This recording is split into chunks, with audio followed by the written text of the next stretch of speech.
Hello and welcome to Always Take Notes. In this episode we speak to Joanne Harris, the author of Chocolat. So again, this was an interview we conducted via Skype, so apologies for any glitches with the sound quality. It was a wide-ranging conversation. We talked to her about her career, the world beyond Chocolat, as well as the huge success of that book, her wide reading, and also her interest in Norse mythology. It was a fantastic episode. She was incredibly good to speak to about a whole range of things, and she was very honest about things, including her finances. So we hope you enjoy it.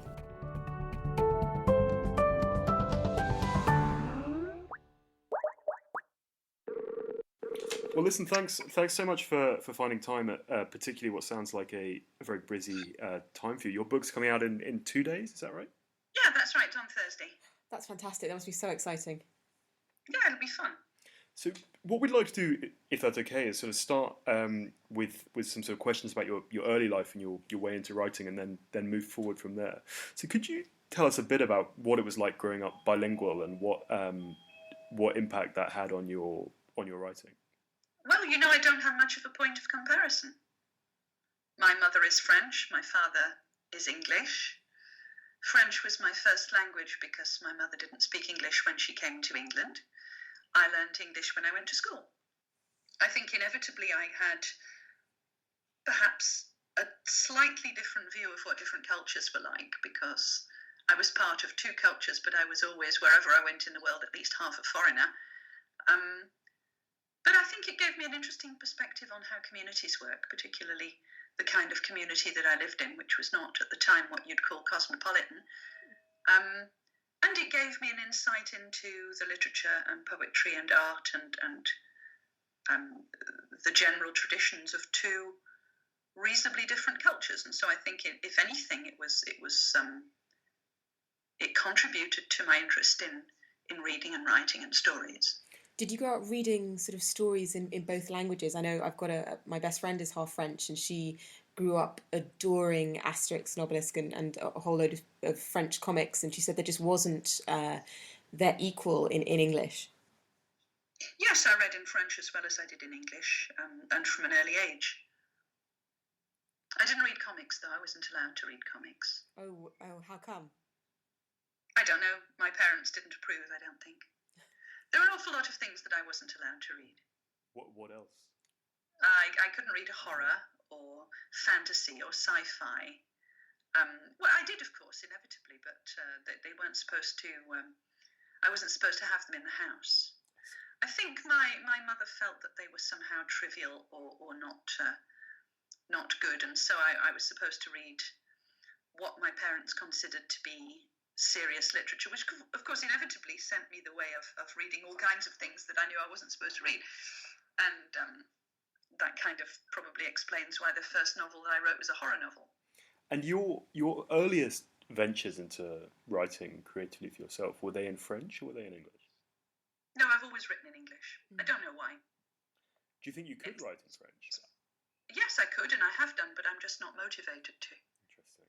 Okay. I think it's part of the brain function that governs writing. It seems to be predominantly the English part of the brain.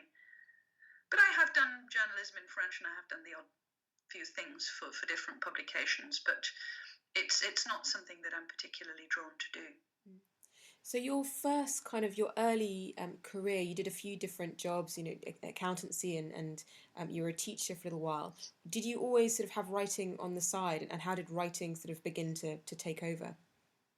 It didn't take over. I wrote as a hobby until it became impossible for me to do two things at once. I would have been totally okay keeping on teaching. I'd been a teacher for 15 years. I was good at it. And I had 3 books published while I was a teacher. And I think if there had been no moment at which one of the books was so successful that I actually had to give up teaching, I'd probably have stayed a teacher and would have written books as a kind of sideline, the way I had for some years. It was just that the business of juggling 2 jobs becomes difficult if one of them is suddenly and unexpectedly successful. I was going to say, how did you sort of juggle your writing life? How did you fit it in? Were you sort of did you carve Same out? way you fit in anything else you want to do. Same way I would have fitted in squash or sheepdog trialing or going out or having another hobby. Mm. I used the time that was available. I say these things because some of my colleagues at school had precisely those hobbies and they fitted them into their job, and it was just fine. I think the thing about writing books is that unless you're on a deadline, and I wasn't because I wasn't successful enough to have deadlines, you can write at whatever speed you like, and in whatever time's available. So I did. I just did that. I wasn't particularly expecting to be more successful than my first two books had been, and it came as a big surprise when my third book was just unexpectedly popular, and that meant that I had to do touring, that I had to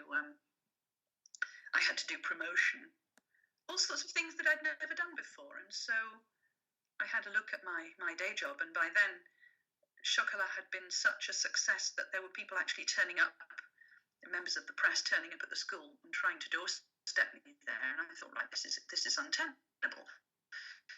I have to quit at least for a while to see what happens with this. And so I took a year's sabbatical, fully expecting to go back, and of course I never did, because once you've kind of opened that particular box, then there's no going back into it.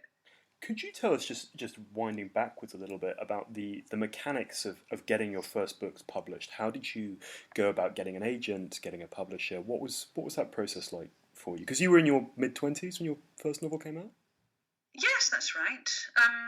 Well, I did everything a very boring way. I decided that initially, having tried to contact publishers without an agent with no success, I realised that I needed an agent. Mm-hmm. Got myself a copy of the Writer's Handbook, phoned every agent in the book who would talk to me, and finally managed to get one of them to take me on. After which point, it took another 2 years for me to find a publisher, because it does. I think it's not necessarily a given. During which time I'd written another book.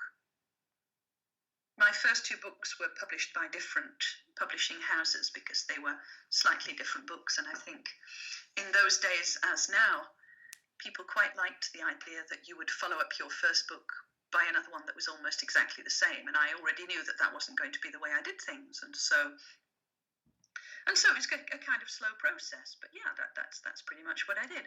There was a lot of rewriting, a lot of rejection, a lot of slightly frustrating toing and froing between different people, but yeah, it still works that way, really, although nowadays people have got more options, and they have self-publishing as an option, which might well have been something that I would have looked at the time if it had existed in the way that it does now.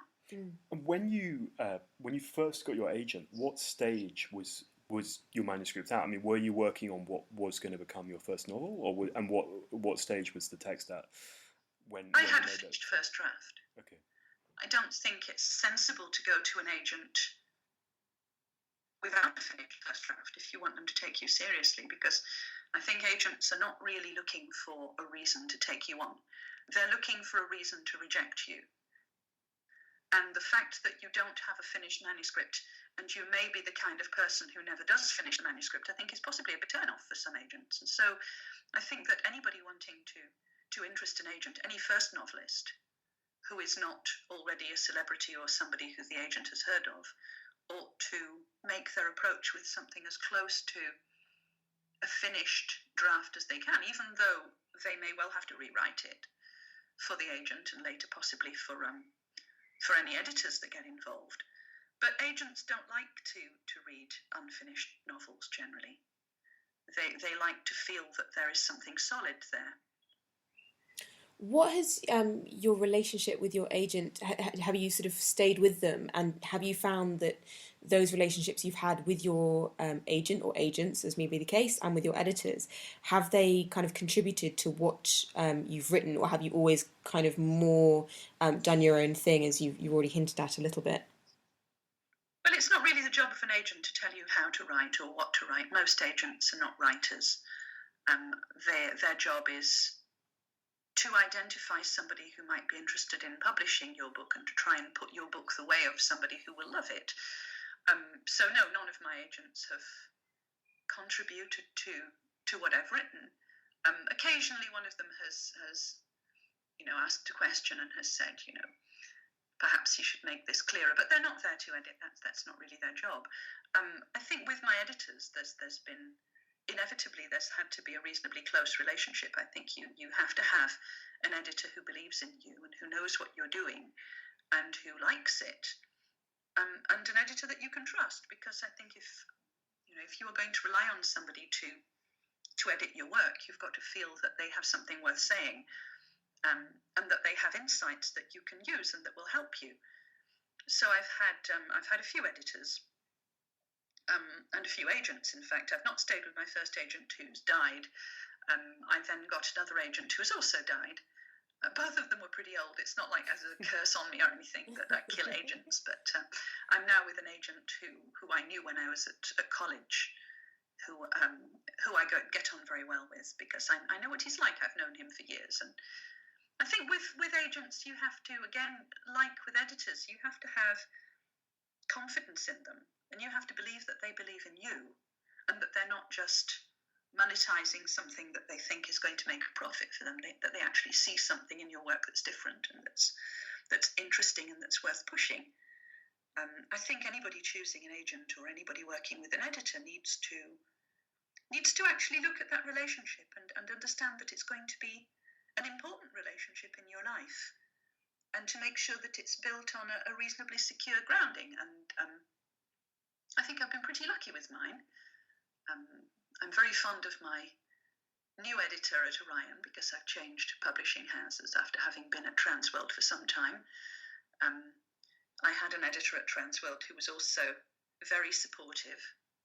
But I do know people who lose editors every 6 months, and it can be a very soul-destroying thing, because it's, you're losing, if that happens, you're losing your most supportive relationship in writing, and that can be quite a traumatic thing if you've got a book going. And at what stage in your writing process is your agent or your editor your first reader, or does someone read it before then? At what stage do you make the private public, and has that changed over your career? No, I usually try to find something that everybody is comfortable with.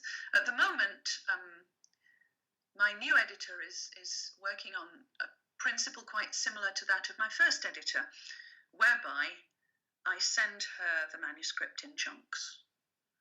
I've just sent her 150 pages, and she was so excited by it that she said, well, could you send me it in 50-page chunks after that? And I'm perfectly happy to do that. That would be what I would consider to be a kind of dirty first draft, which might require a fair bit of tinkering. In the past, I haven't done that with everybody. Some people have wanted to have a completed manuscript, in which case I send them a reasonably clean first draft. It just depends at what point they want to get involved. I am okay either way. Usually my first drafts are reasonably clean, which means that usually, because most of the time I don't need an awful lot of line-by-line editing, what I usually need is structural editing, or things to be fleshed out, or things to be cut out if they end up being a bit baggy. And so sometimes it's quite nice to work with an editor from a reasonably early stage in the manuscript, as long as you don't feel that that's going to be intrusive to your process. I know a lot of people who would never think of sending 50 pages of an unpublished book to an editor because it would make them uncomfortable. Usually editors are pretty good at determining what authors will like and what they won't like, and what they can work with.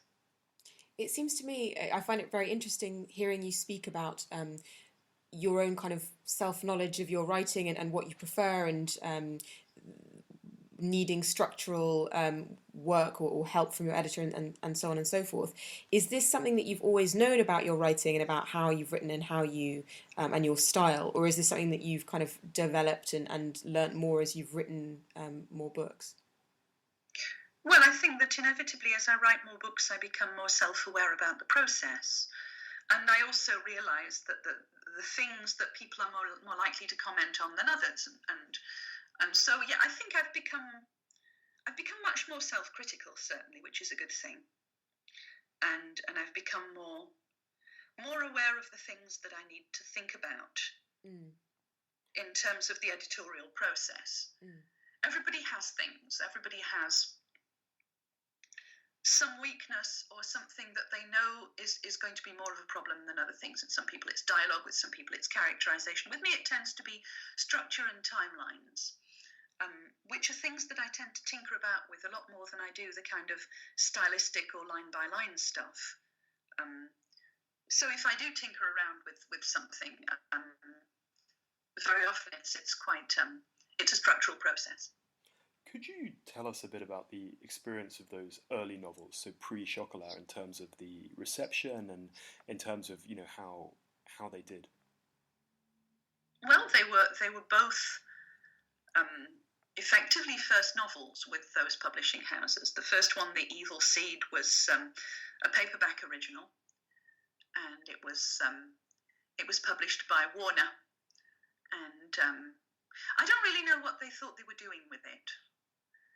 They weren't sure whether it was supposed to be literary or genre, and so they didn't really publish it as either. They printed 2,000 copies of it, and it sank without trace. The next one was published by Arrow, and it was called Sleep Pale Sister, and it was a kind of Victorian ghost story, sort of a little bit on the lines of Affinity by Sarah Waters in some ways, but 10 years earlier, 15 years earlier. And again, nobody quite knew what it was. They didn't know if it was supposed to be genre or whether it was supposed to be literary. And so they put this nice pre-Raphaelite cover on it and sent it out into the world. And pretty much the same thing happened. It sank without trace. In neither case was there any promotion. I remember asking the publishers for Sleep Pale Sister what the promotion budget was going to be. And when the laughter subsided, the publisher said, well, we might be able to run to a few phone calls and a book of stamps, which was kind of what happened in those days. If you weren't known, then there was no promotion at all. I don't think there was even a press release, and certainly there weren't any reviews. I'm not quite sure what they expected was going to happen, but the inevitable happened. I got what they call a cult readership, which means that it was largely unread. I did get a few nice letters from people who somehow found out my address, but it was a good job I didn't decide to give up my day job at that point, because it wouldn't have worked out. That must have been incredibly dispiriting. And that sort of, I suppose, brings us to your next book, which this was, 1999, and you write Chocolat. Can you talk a little bit about your experience of writing and then having that published? Did it feel very different from your sort of earlier books? Not really, and it wasn't dispiriting. I wasn't expecting great things. I wasn't expecting to give up teaching to be a writer. I was curious as to what the publication process would be. I was very happy at seeing my books in print, but I wasn't expecting to sell squillions of copies. And it seemed to me that I'd found a nice kind of pattern whereby I would write a book with no sense of expectations and no deadlines. And then I would find somebody to publish it, and it would come out quietly, and that would be that. With Chocolat, it was slightly different, because in those days, and to a certain extent nowadays too, there was this kind of 2 strikes and you're out thing. And I had written these 2 books, and neither of them had been especially successful, after which point it became quite difficult for me to find anybody to publish me at all. And so I wrote several things, books that later came out after Chocolat, and nobody seemed that interested. And my agent, whose name was Richard Gollner, was getting a bit twitchy, and he wanted to find out why my books weren't selling in America, because he had this idea that America was the secret to everything, and that if I could somehow get an American audience, then I would be made. And so he sent one of my then manuscripts off to his co-partner in New York, this guy called Albert Zuckerman, who had written a book called How to Write the Blockbuster Novel. And basically it was sort of, dear Al, read this manuscript. This is my client. She'd really like to break into American publishing. What should she do? And so I got this 30-page letter back from Albert Zuckerman saying, well, yeah, you can write, but you're completely doing the wrong thing. Nobody wants to read about the stuff that you're writing about. So you're going to have to start from scratch. And he said a lot of things which I took into account in a kind of negative way. And he said, well, first of all, nobody wants to read about villages in Europe. You need to set your action in a city, and there's got to be a lot more action. And, you know, would it kill you to have a car chase or a fist fight? And you write too much about old people. Instead, you know, they should be young, attractive American people having fist fights and car chases and having lots of sex, because there's no sex in your book. And you know, what's that about? And also, I don't understand why you keep writing about food, because, you know, if you want to write a cookbook, get it out of your system. But otherwise, you know, none of this stuff is going to work. And so much of my upbringing, I guess, has been spent rebelling against one person or another. You know, my first book was a horror novel for a reason. This was because I wasn't allowed to read horror novels. And so I basically wrote a book as a kind of response to Al Zuckerman. And I set it in a little village in France, and I filled it with old people and put a whole bunch of food in there, and it became chocolat. And it did rather well, really, considering that it was the sort of thing that he'd said would never sell, which is kind of it's a case in point. Sometimes people don't know that much, even though they're in a position to give you advice. But no, I mean, I wrote it entirely for my own pleasure. I didn't write it to make a lot of impact, because I'd been told that kind of thing wouldn't have any impact. And so when it did, and all of a sudden it was being published in all these different countries, it all came as a bit of a shock to me. And I thought, okay, now what? And I fully intended to go on teaching and to do what I'd been doing before. But then the momentum became so ridiculous, and you know, there was this movie round the corner about to happen, and I thought, well, you know, I'm going to have to do something. So I took a sabbatical from teaching. I wanted to take 3 weeks off, but the head wouldn't let me, so I took a year. And then I said, well, I'll come back afterwards. And then when all the dust has settled and I've done all this promotion that I'm being asked to do in different countries, then I'll just be able to come back and go back to teaching the way I did before. But it didn't work that way, because it never does. So the decision was very much made for me. It would not have been sustainable for me to keep writing the way I had been doing and to teach at the same time. It just wouldn't have been possible. The story you tell about this letter from this man in New York reminds me a lot of I read an anniversary edition of Birdsong by Sebastian Fox, who talked about just when he'd finished that, he went to see, I may be misquoting here, but went to see his American publisher in New York, who read the manuscript and said something like, look, no one's interested in the First World War, and could you like make the main character a woman, and all this kind of thing. And he sort of walked out like feeling like the world had sort of fallen on his shoulders, and then the book blew up massively. Well, this is it. You know, the people in the trade sometimes fail to see what's in front of their eyes. Effectively, I mean, his book and mine both sold on word of mouth rather than any other way. And very often, you know, the trade is so focused on their idea of what will sell that they don't realise that the public is not necessarily the public that they think it is. Sometimes the public surprises people. So who was it who first sort of took a chance and bought Chocolat? And sort of what was the Italians? Okay. The Italians bought it first. It was very interesting. They bought it and they published it something like 9 months before the English. It had been rejected by a number of English publishers, and I got rave rejections. English publishers who were going, we really loved your book, but we don't know what it is, and we don't know what to do with it, so we can't publish it. And then the Italians kind of snapped it up, and then all of a sudden everybody bought it. It was an interesting thing. I think if the book hadn't come out in Italy as early as it had, then it might not have come out in England in the same way. They were hesitating about whether they would bring it out as literary fiction or whether it was supposed to be something else. They weren't sure whether they were going to bring it out as a hardback. They weren't sure how much promotion they were going to give it. But it was so successful in Italy, and they watched with interest what was going on in Italy, and there was just this huge interest and this appetite for the book, and I think it gave them the courage to push something which at the time was quite different to what was popular, and they felt they were taking a bit of a risk, and this was Transworld.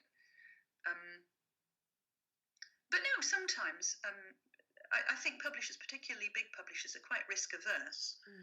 And so I think it did them some good to see how well it had done in another country, and that meant that, yes, they brought it out in hardback, they did give it a promotion budget, they pushed it, I think, more than they might have done if they'd been just kind of timidly trying something new out. And that was a good thing. What was the experience of the film like, and how did it come about, and what level of creative involvement did you have on that side? Well, the film rights were sold very much at the same time as the book rights. Most of the rights for that year were sold at the Frankfurt Book Fair. And what happens is that film companies send scouts off to Frankfurt to look at the new books that are coming out, the new books that are being sold, and to basically buy hundreds of options at very, very cheap prices. A little bit like you might speculate in cheap shares in businesses you've never heard of, in the hope that those businesses will become big and successful, and then you'll be able to use your shares. And so they did this, and so they bought the rights for Chocolat for a very small sum of money, on the understanding that if the movie got made, then I would get a percentage of the budget. That's usually how it works. And so they got it cheap, and it got made. Very surprisingly, most of these options don't get picked up. The movies don't get made. You might get 1 in 200 film options actually making a movie. And so to sell an option it's not as exciting as it sounds, because it's a bit like saying, oh, I've bought a lottery ticket. It doesn't mean you're going to win the lottery. It just means that you are in the draw, if you like. And I didn't really expect much to happen. And then things started happening, and I thought, okay, well, this is interesting. But knowing all the things that can go wrong with a movie, and knowing that an awful lot of movies never really get past pre-production into production, I was just slightly afraid to pin my hopes on it. So I just let it happen. And by the time they started filming, I thought, okay, well, something's going to happen. But I didn't pay a lot of interest to it, not until basically people started coming and knocking on my door going, by the way, I'm in your movie, can we have a chat? But I didn't want any creative involvement. They did ask me at one point if I wanted to write the screenplay, and I said no, which was a very good decision, because at the time I was still teaching. I had a 4-year-old daughter. What they thought I would be able to do with the movie script at the time, I'd never even read one, let alone written one. And they would have expected me to keep flying off to LA to meetings and things, and it was just not feasible. So I said, no, please get somebody else to do it, which was fine. I mean, I was very happy for somebody else to do it, and just to have a kind of courteous involvement, really. And so from time to time, somebody would ask me a question, somebody would drop me a line, and they kept me apprised of developments, which was always fun. But it wasn't really my movie. I wasn't working on it. All my work was done by then. I could basically just enjoy the show, which is exactly what I did. So then, a year goes past. You realise, presumably, that it's just not tenable for you to go back to your job, and that you still want to keep on writing. And presumably you're dropped into a very different landscape to the one you'd been in before. That you're suddenly much more of a known name and much more of a known quantity. Did that, what impact did that have on your writing life? Well, it meant I had more time. Other than that, it didn't have any impact. I wasn't really aware of any significant change. Bear in mind the fact that I live in Yorkshire, I don't live in London. Unless I was out doing promotion, I could pretty much just stay at home and work the hours that I wanted. I'd kind of understood that it was a slightly different version of being a writer than I thought it was going to be. There was a lot more scrutiny than I'd been used to, and I'd had so much of that during the movie, but then it tailed off after the movie, because movies make for a certain level of publicity that books generally don't. And so I was quite happy to let that sort of simmer down and to get back to some sort of routine. And so I just kept writing. And by then, of course, by then I'd written another book, a couple more books actually. And so I was able for several years to bring out a book a year. And they all did very well. But I think I was in a better place in terms of being able to control the path that I was on.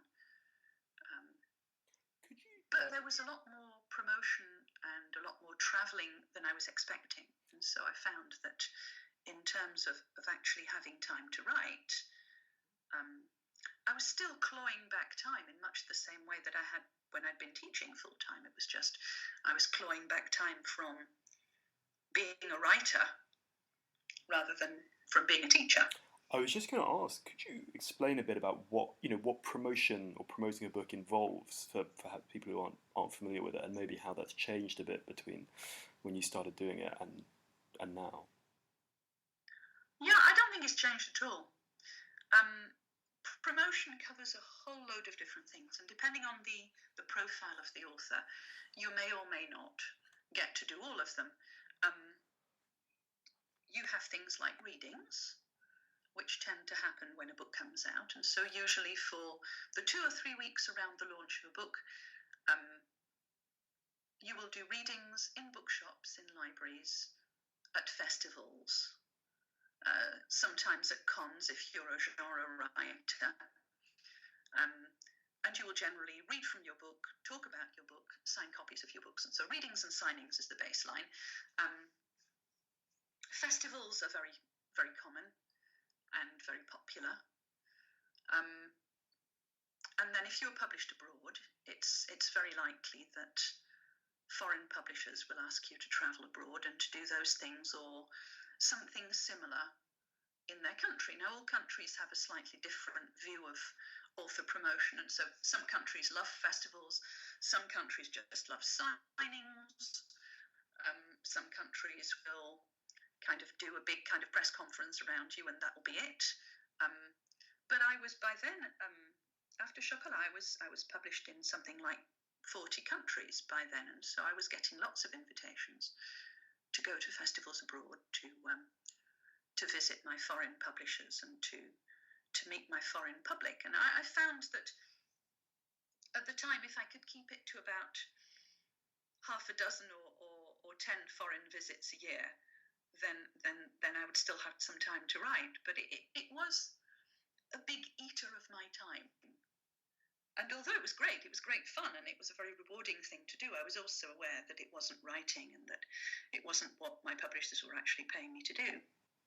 Did it make an impact on the advances that you were getting and the kind of financial control you were able to have over your contracts and sort of over your, the percentages you were getting for books and so on and so forth? Well, that was usually up to my agent to negotiate. But, if you've had a bestseller, then you're in a better position to negotiate a decent contract for yourself for the next book, inevitably. So, yeah, I mean, you kind of move into a different league if your book has been a bestseller. You can then reasonably expect to be paid more for the next one, and then the same goes for the next one. And so, but yeah, my agent sorted that out. That's why you have agents. They're there to look at those things and to decide what's reasonable, what's feasible, and what will not disrupt your relationship with your publisher, because you want to have a relationship with your publisher. It's not just about getting as much money out of them as possible. It's also looking at a balance between your advance and whether that will recoup on sales. Do you feel you've ever kind of lived in the shadow of Chocolat, or has it cast any kind of... Do you feel it's still, we're asking you about Chocolat, you presumably get asked about it a lot. Does that ever become Actually, a little bit... No, I don't. Okay. Very, very seldom nowadays. Sometimes I do. In foreign countries, I sometimes do. Over here, most people have moved on. Most people will talk to me about the current book because there have been so many of them. But yeah, I'm still totally happy to talk about Chocolat, and I'm still really happy that people still like it. It's been nearly 20 years. Every other book that I've written has also been a bestseller, so I don't feel that I have been overshadowed. Although, you know, inevitably there will be people who will only know Chocolat, because you get a certain kind of readership who might not read a book by you unless there was a movie, because they're drawn in by the movie and then they'll read the book, and that's just fine. But no, I don't feel any kind of overshadowing here, because you know, I've moved into so many different things, and I've got a very accepting public. I've got readers who are, you know, very happy to follow me into different directions, which is why I've taken so many different directions. We were going to sort of follow up on the various different directions you've been into since in our next questions. You know, you've done sort of short stories and cookbooks and young adult and all of it. Have you has that been sort of rewarding? Why is it that you've been drawn to these different genres? And you already talked a little bit about how accepting your readership is. Have you had any pushback on that at all? No, I haven't. I think there are people who have liked certain things that I've done better than others, but you know, I've got a very broad readership. Actually, I'm aware when I go to readings and when I see readers, it's clear that there are some people who will read anything that I write, whatever it is, and obviously will have their favourites, but whatever the next thing is, they'll read it because they want to try. And then there are some people who will only read the thrillers, and some people who will only read the books set in France, and some people who will only read the fantasy novels. But that's okay too. You know, I'm not there to tell them what to read. And I'm very happy that there's this fairly broad spectrum of different people who will like different things. I mean, as far as I'm concerned, I don't feel that I really change direction at all. I think what I do is I move in a kind of elliptical orbit around a number of different areas of writing. And there's a kind of separation of 4 or 5 years between each time I visit any particular kind of little satellite. And so I'll write a thriller every 4 or 5 years. I'll write a fantasy book every 4 or 5 years. And then there are some other things, some kind of odd little isolated projects that I'll just do because they feel like fun. And I'll just do them because I'm trying something new. Would your cookbooks fall into that category? No, not really. I kind of, the cookbooks were something else. I didn't want to write cookbooks. I'd said that I wouldn't write cookbooks, but there were so many people asking me if you know, they could have recipes, that I decided that eventually, if that was going to be the case, and my agent was also very keen on my writing a cookbook, so I said, okay, I'll co-write it with a cookbook writer, because, you know, that way the whole business of weights and measures and photography will be covered by somebody who's already done it and who does it professionally, and I will give all the money to charity, and that will be a good thing. And that way people will get off my case about the recipes. But I didn't want to be a celebrity chef. I didn't want to do TV. I didn't want to do any of those things. It wasn't like I was moving into chefdom. It was, for me, it was a way of doing something that would be useful, giving the money off to charity, and therefore kind of taking the curse off something that I thought would otherwise have felt a bit like I was kind of freeloading on the success of the novels. I didn't want to do that. It wasn't like that. And it doesn't take me long to write the text of a cookbook. So it was just a way of, you know, I gave the money to MSF, and that was good. And they sent me off to the Congo, and I saw what they were doing there, and I got lots of adventures and lots of stories out of it, which was a great thing. But you know, I never wanted to go into cookbook writing permanently, and I don't think that I would want to write another one. I've written 3, and that's plenty. So moving on to the book that's coming out in 2 days' time, it's sort of returning to, you know, a group of stories that are very old and very well known, and that you've written about before. Could you tell us a little bit about your new book first off, and then also what sort of attracted you to Norse mythology? Well, I've been reading and writing about Norse mythology ever since I was a kid. The first unpublished book that I wrote was effectively a version of the first book in this series. It was the story of a world after Ragnarok, where the Norse gods had mostly been forgotten, but were still kind of hanging around, much reduced in power, and having to face up to the fact that there was now a new religion that had taken over and that the world had moved on without them. And it was an immensely long book. It was about 2,000 pages long, and I tried to sell it when I was about 19 and couldn't find anybody who was interested, couldn't find a publisher who was interested, partly because it was too long. It was they didn't know whether it was an adult book or a kid's book. I said that it was a crossover book, and I was 20 years too early for a crossover book to make sense. Crossover fiction didn't exist in those days. And so I kind of shelved it. And then when my daughter grew to be of an age where I thought she might be interested in the stories that I had been interested in at her age, I read her this book, and she really liked it and said, well, why hasn't it been published? And I said, well, probably because it's not publishable. And she said, well, just write it again. And so I did. I took the central premise and ditched most of the rest of it and rewrote it as rune marks, which was about 12 years ago now, maybe a little longer, maybe about 15 years ago. And so that was the first of the books in this series. And the one that's being published now, The Testament of Loki, is the fourth. Except that they're not really in order that way. The rune marks and rune light are set after Ragnarok, whereas the Gospel of Loki and the Testament of Loki are set kind of before the events that happen in those books. And you can read them all separately, although they all fit in to the same kind of universal picture. So it's a series of 4 books that actually can be read in any order at all. Could you tell us a bit about your use of social media as a writer, how you got into that, and what you think is good and useful about it, and perhaps what some of the pitfalls are about it as well? Well, I got into it the way a lot of writers do, I suppose, because in this business you tend to be quite solitary, and you make friends with other writers, but you don't necessarily see much of them, and so it's quite nice to have contact with people that you know and you like, but you may not get to see much of. I think a lot of actors are the same. They work with people for a fortnight, for a month, and then they don't see them for years, and they stay in touch on social media.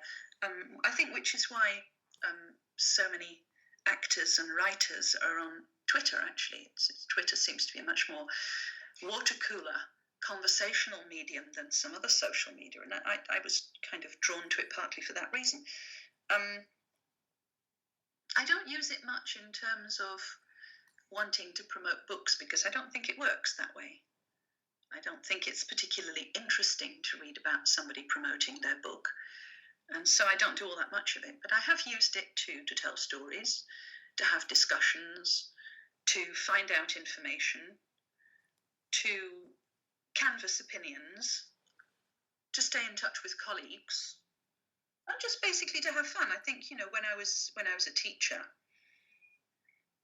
I had a staff room in which I rarely spent much time, but I used to just pop in there, make some tea, read half a page of the paper, say hello to a few people, and then go off to the next lesson. Well, I kind of treat Twitter in the same way, because to me it's quite important to have a level of human stimulus and interaction going on, which you can lose if you're a writer and you're just sort of immured in your workroom all the time.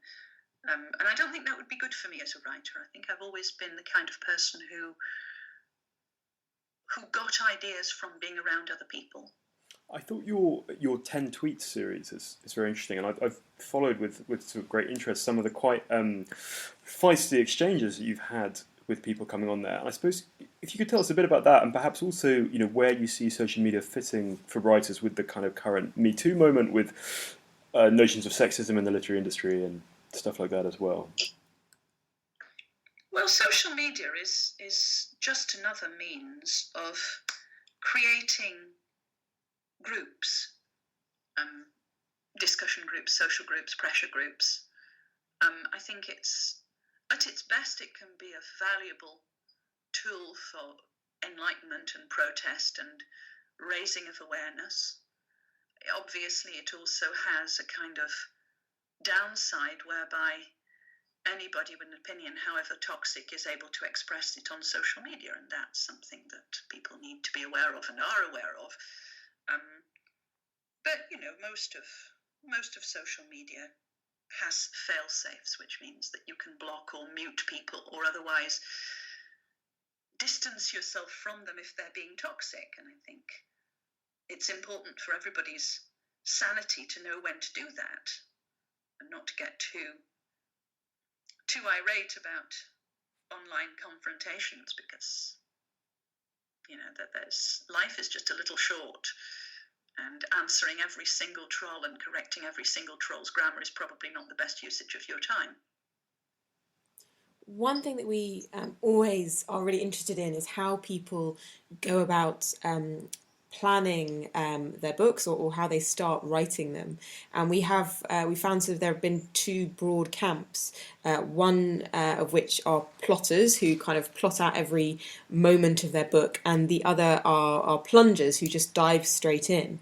Do you feel that you fit into one of those camps or the other? I don't do a great deal of architectural plotting.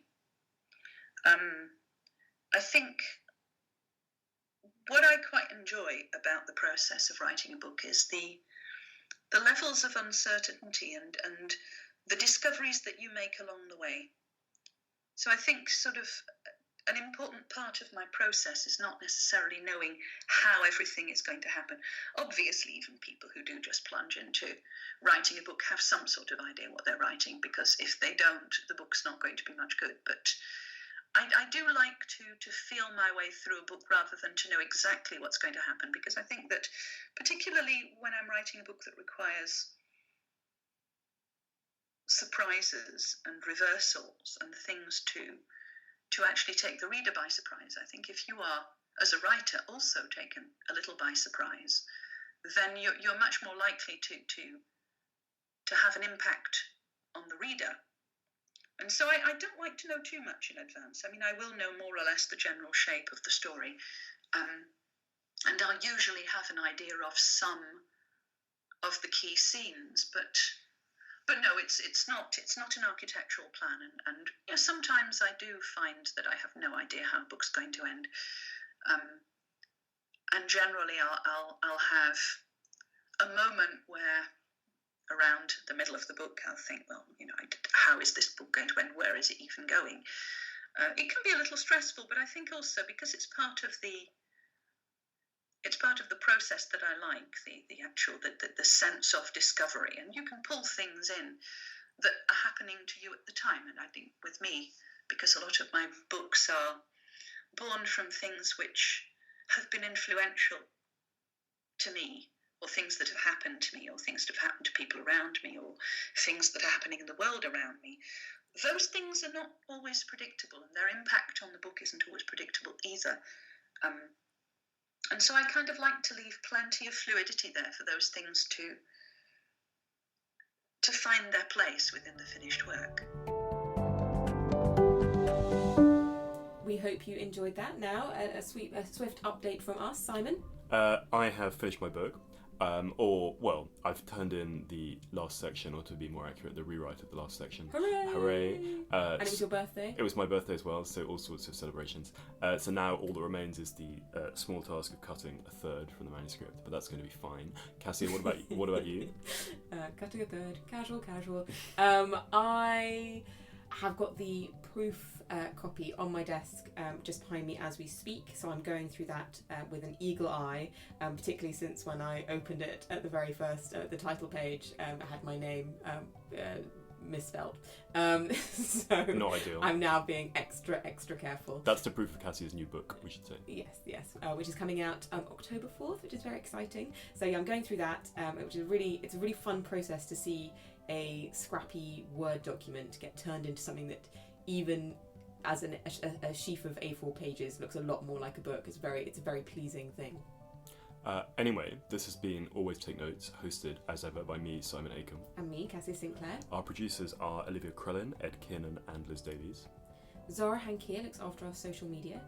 Jess Danheiser has done our score. And our graphic design was by James Edgar.